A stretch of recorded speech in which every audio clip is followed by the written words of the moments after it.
Kirk and Tyree finally reunite, and then Kirk meets Nona.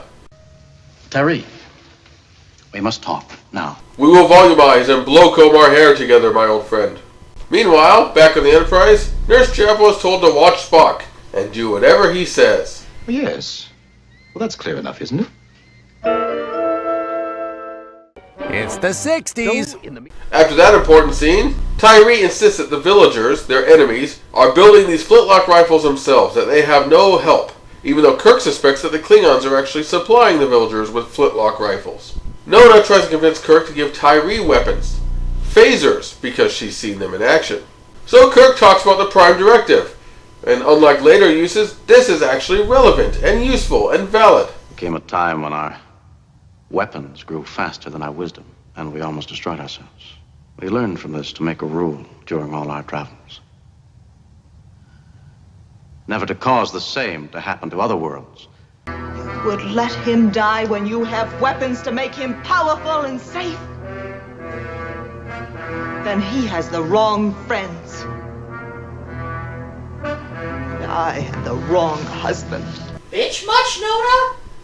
Jeez, why don't you just come right out and say he doesn't have any? Despite being hunted down and technologically overwhelmed, Tyree refuses to go to war, on a matter of principle. Again, this is actually a good use of the Prime Directive and what it's intended to be. Unlike...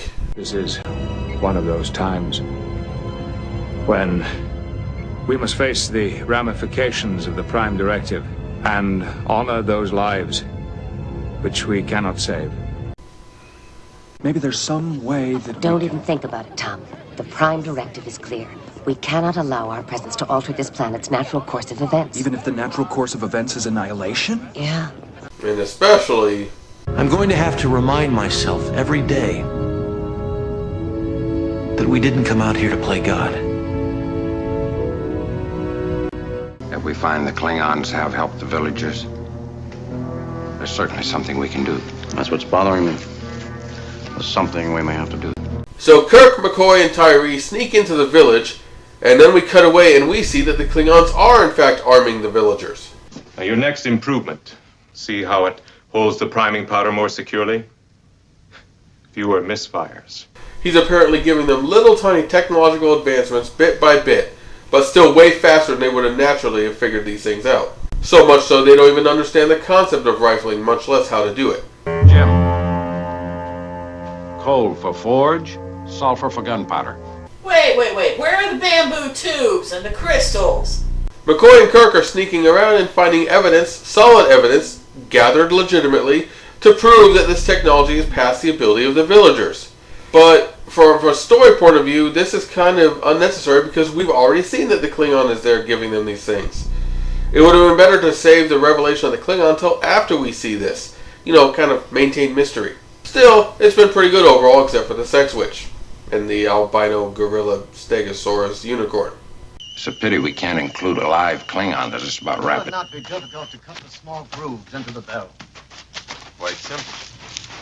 And they see the Klingon in person now. Oh, McCoy, come on, man. Seriously, that's pathetic, dude. They get taken prisoner briefly, and then the commercial ends and they get away.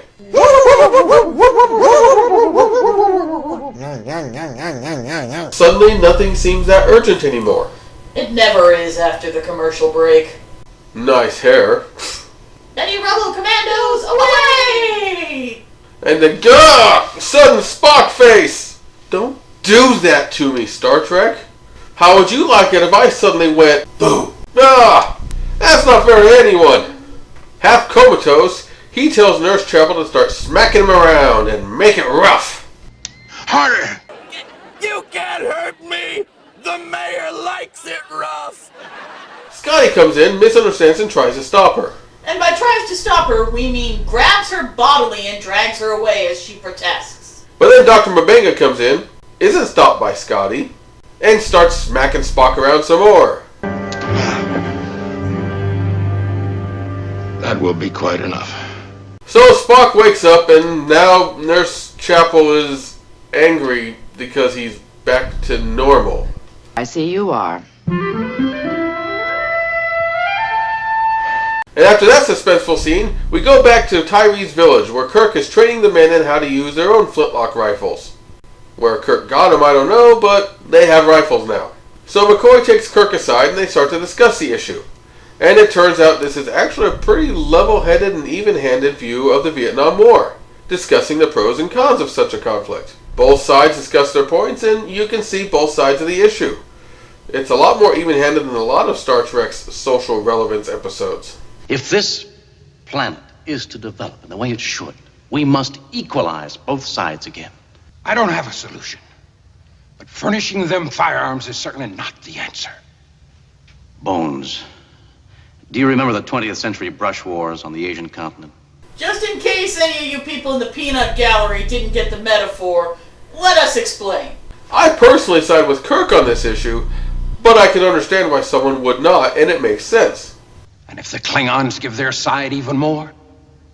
Then we arm our side with exactly that much more. A balance of power. And the Enterprise returns to orbit. I guess Scotty found the beer. Kirk goes to Nona, and apparently she claims that her spell is what brought him. I don't know. She's a sex witch. And in typical rom-com fashion, Tyree arrives to spy Kirk at just the wrong moment as Nona is seducing him into a kiss. But even now, Tyree can't find it in him to murder his friend. Another Mugato attacks. Just relax. Oh God, no! Wait, we saw that happen 5 minutes ago. But Kirk is too addled by the magic, aka herbology, to actually help Nona, and in fact is actually kind of holding her back. He comes to and phasers the thing to death. And that's all the Mugato is really going to do in this episode. Tell me something good. And then Nona clubs him over the head with a rock and steals the phaser. That's less sex witch and more Fezzik. I don't even exercise. Nona, escaping Kirk, sees some villagers and tries to deal with them. He will have the strength to use this new weapon. They decide instead to try to rape her. Yeah, it's about the same thing, right? This episode just has problems with women, doesn't it? Was this episode turned down for dates all through high school? Kirk finally notices that his phaser is missing.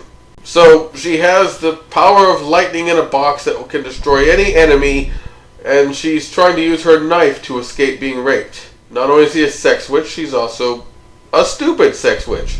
So they murder Nona and a fight breaks out. In the fight, Tyree finally finds the inner strength to kill a man. Or, I mean, the dark side of his nature to kill a man, but Tyree kills a man. Really, McCoy? You couldn't deal with a basic stab wound? I mean, you fixed a lot of things worse than this before, even with your med kit.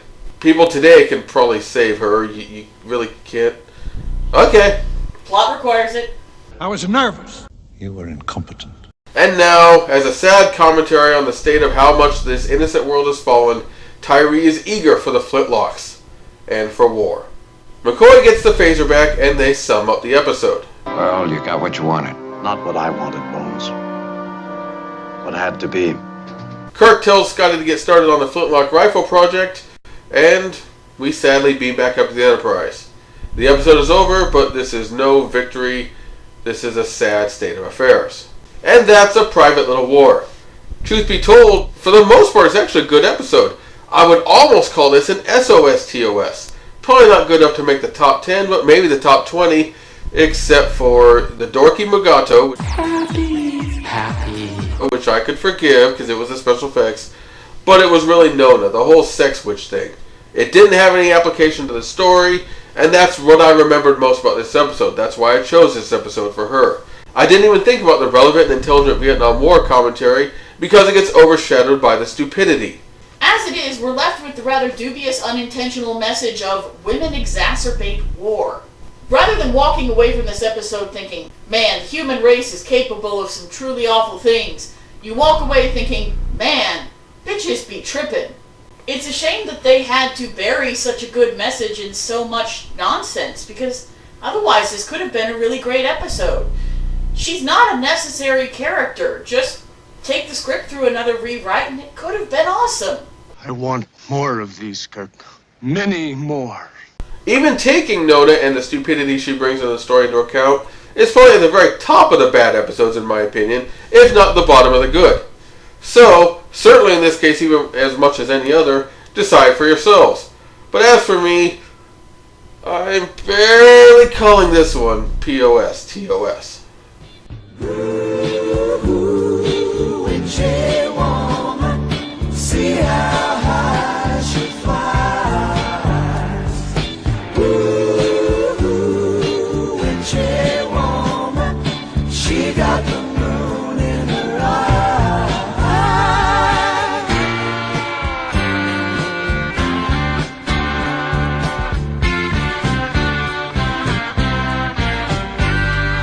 She held me spellbound in the night, dancing shadows and firelight, crazy laughter in another room, and she drove herself to madness with a silver spoon.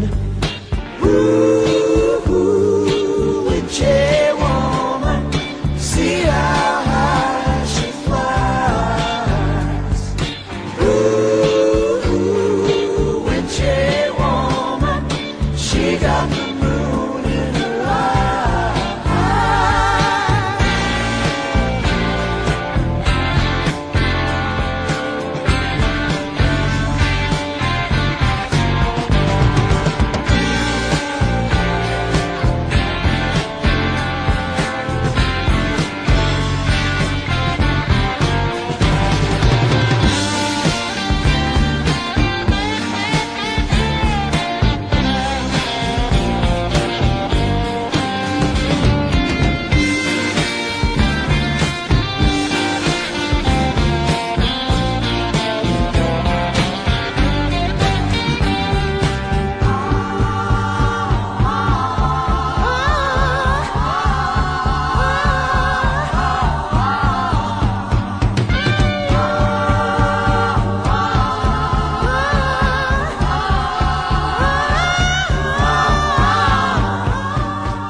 Spock introduces Dr. Mabenga, an expert on Vulcan physiology. Spock introduces him? Spock Did I say is in a Spock? coma. Yes, Oh. you did. Thank you.